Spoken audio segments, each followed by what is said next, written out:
সবাইকে 12ই জানুয়ারি যুব দিবসের আন্তরিক শুভেচ্ছা ও ভালোবাসা। 12ই জানুয়ারি সম্পর্কে কিছু কথা না বললেই নয়, কেননা 12ই জানুয়ারি যে মহান ব্যক্তি বা মহান মনীষীর জন্মদিন, তাকে যদি আমরা আমাদের পাথেয় করতে পারি তাহলে কিন্তু আমরা আমাদের জীবনে যে কোনো সফলতায় পৌঁছাতে পারবো। আজ 12ই জানুয়ারি আমাদের সবার শ্রদ্ধেয় স্বামী বিবেকানন্দের জন্মদিন। 1863 সালে 12ই জানুয়ারি স্বামী বিবেকানন্দ জন্মগ্রহণ করেছিলেন। জন্মের সময় বা তিনি যখন তার শৈশবকালে তিনি কিন্তু অত্যন্ত দুরন্ত ছিলেন। ছোটবেলায় তার যে কার্যকলাপ, সেই কার্যকলাপের মাধ্যমে আমরা কিন্তু কখনোই কেউই ধারণা করতে পারেননি যে তিনি এমন শান্ত একজন বা তিনি এমন একজন দার্শনিক বা মহান মনীষী হবেন। কেননা একজন সাধু বা সন্তের যেই গুণগুলি থাকে, সেইগুলির পুরো বিপরীত ছিলেন ছোটবেলায় স্বামী বিবেকানন্দ। তারপর তার পরিচিতি হয় শ্রী রামকৃষ্ণ পরমহংস দেবের সাথে। এখান থেকেই তার জীবনে ধীরে ধীরে পরিবর্তন ঘটতে থাকে। ওই কথায় আছে না যে যদি গুরু আমরা ভালো সঙ্গ লাভ করতে পারি, গুরুর সঙ্গ যদি ভালো হয়, তবে কিন্তু আমরা আমাদের জীবনকে অন্য জায়গায় অন্য পর্যায়ে পৌঁছে নিতে পারি। এবং শুধুমাত্র গুরু নয়, গুরুর যে শিষ্য তাকেও কিন্তু কি হতে হবে, একনিষ্ঠ হতে হবে এবং তার গুরুর প্রতি তাকে শ্রদ্ধা এবং তার গুরুর প্রতি তার আস্থা এবং বিশ্বাস রাখতে হবে।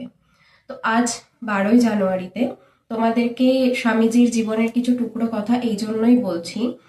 আমরা যারা তোমাদেরকে গাইড করার চেষ্টা করছি গুরু হিসেবে, এবং তোমরা যারা শিষ্য হিসেবে আমাদের কাছে পড়াশোনা করতে চাইছো, আমরা যেমন আমাদের তরফ থেকে তোমাদেরকে যথেষ্ট দেবার চেষ্টা করব, তোমাদেরও লক্ষ্য থাকবে তোমরা আমাদের কথা মতন তোমরা কাজগুলি করবে। স্বামীজি তরুণ প্রজন্মকে তিনি জানতেন যে কোনো একটা দেশ গঠনের ক্ষেত্রে বা সমাজ গঠনের ক্ষেত্রে যুব সমাজের ভূমিকা কিন্তু অপরিসীম।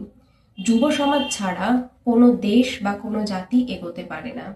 কিন্তু সেই তরুণদের মধ্যে যদি ধর্ম বা রাজনীতি বা অন্য যে কোনো ভেদাভেদ সৃষ্টি হয়, তবে কিন্তু সেটা সেই দেশের পক্ষে অত্যন্ত ক্ষতিকারক। সেই জন্য তিনি তরুণদের উজ্জীবিত করার জন্য তিনি বলেছিলেন, ওঠো, জাগো, লক্ষ্যে পৌঁছানো পর্যন্ত থেমো না। কেন বলেছিলেন? তখন ভারত আমাদের পরাধীন, ইংরেজ শাসনে জর্জরিত। এই বাণী তখন কিন্তু দেশপ্রেমীদের মধ্যে একদম বিদ্যুৎ স্ফুলিঙ্গের মতন কাজ করেছিল। এই উক্তিটিকে আমাদের এখন পাথেয় করতে হবে। আমরা যতদিন না আমাদের লক্ষ্য, যার জীবনের যা লক্ষ্য রয়েছে সেই পর্যন্ত পৌঁছতে পারছি, আমাদের কিন্তু হাল ছেড়ে দিলে চলবে না। তোমরা নিজেদের মতো করে প্রস্তুতি নিতে থাকো। যে যেরকম ভাবে পড়ছো, যে যেই চাকরির জন্য চাইছো, যেখানে যেতে পৌঁছতে চাইছো, তার জন্য তোমরা যা যা দরকার সেইগুলি তোমরা এখন থেকে প্রতিদিন নিয়ম মাফিক করো। স্বামীজি কিন্তু কখনোই ধর্ম অন্ধ বিশ্বাসের প্রতি তিনি আস্থা রাখেননি। তিনি বেদান্তে বিশ্বাস করতেন, কিন্তু বেদান্ত কেমন? ব্যবহারিক বেদান্ত, অর্থাৎ যার দ্বারা মানব কল্যাণ হবে। এবং তারই সব অন্যতম নিদর্শন কি? রামকৃষ্ণ মিশন প্রতিষ্ঠা। রামকৃষ্ণ মিশন প্রতিষ্ঠার মূল লক্ষ্য মানুষের সেবা করা। এছাড়া তিনি ধর্মকে ভারতের যে হিন্দু ধর্ম তার মাহাত্ম্য প্রচারের জন্য যখন তিনি 1893 খ্রিস্টাব্দে চিকাগোতে গেছিলেন, সেখানে আমেরিকাতে যখন বাকি সবাই নানান ধর্মের মানুষেরা তাদের ধর্ম সম্পর্কে তারা বক্তৃতা দিচ্ছিলেন, সেখানে স্বামীজি প্রথমে উঠেই যেই ভাষণটি শুরু করার প্রথমেই তিনি যে প্রথম কথাটি বলেছিলেন, আমেরিকার ভাই এবং বোনেরা। এই কথাটি তখন কিন্তু আমেরিকাতে সমস্ত জনগণ মানুষের মধ্যে এক তীব্র প্রতিক্রিয়া সৃষ্টি করেছিল, এবং এর দ্বারাই প্রমাণিত হয়েছিল যে নিজের ধর্মের প্রতি স্বামীজি যেমন আস্থাবান, তেমন কিন্তু অন্যের ধর্মের প্রতিও তিনি শ্রদ্ধাশীল। স্বামীজি সর্বদাই কিন্তু এমন শিক্ষার পক্ষে ছিলেন যে শিক্ষা মানুষকে শুধু পুঁথিগত বিদ্যায় শিক্ষিত করবে না, যেই শিক্ষা তৈরি করবে চরিত্র, যে শিক্ষার মাধ্যমে সমাজ তথা দেশের কল্যাণ হবে, সেই রকম শিক্ষার পক্ষে কিন্তু ছিলেন স্বামীজি। তো তোমরাও অনেকেই পড়াশোনা করছো, ভালো ভালো স্কোর করেছো কলেজ বা ইউনিভার্সিটিতে, কিন্তু সেটা শুধুমাত্র কি তোমরা ডিগ্রি লাভের জন্য যদি ফেলে রাখো, তবে কিন্তু আজকের দিনে চলবে না।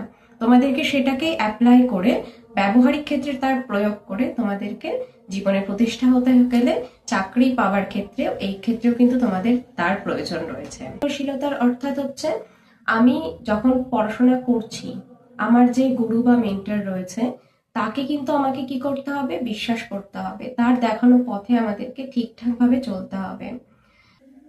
আজকে তোমাদের কাছে এটাই আমাদের রিকোয়েস্ট বলতে পারো, বা তোমাদেরকে দেওয়া উপদেশ আদেশ যা বলতে পারো, তোমরা যা মনে করো, যে গুরু বা গাইড হিসেবে তোমাদেরকে এটাই বলবো, যদি তোমরা নিজেদের জীবনে সফল হতে চাও, অবশ্যই তোমরা নিজেদেরকে স্বামী বিবেকানন্দের মতন তৈরি করো। স্বামী বিবেকানন্দের মতন দৃঢ় সংকল্প নাও। স্বামী বিবেকানন্দের মতো তোমরাও ব্যবহারিক বেদান্তে বিশ্বাসী হও। তিনি বলেছিলেন, গীতা পাঠের চেয়ে মাঠে ফুটবল খেলা শ্রেয়। কেন বলেছিলেন তিনি? এখানে কিন্তু তিনি গীতা পাঠকে কোনো অর্থেই ছোট করেননি। তিনি এই জন্যই বলেছিলেন, আমি যদি শুধুমাত্র, যেমন তোমাদেরকে কোনো ক্লাসে থিওরির পাশাপাশি প্র্যাকটিক্যাল করানো হয়, কি কারণে করানো হয়? যাতে তোমরা সেই বিষয়টার ব্যবহারিক দিকটা বুঝতে পারো।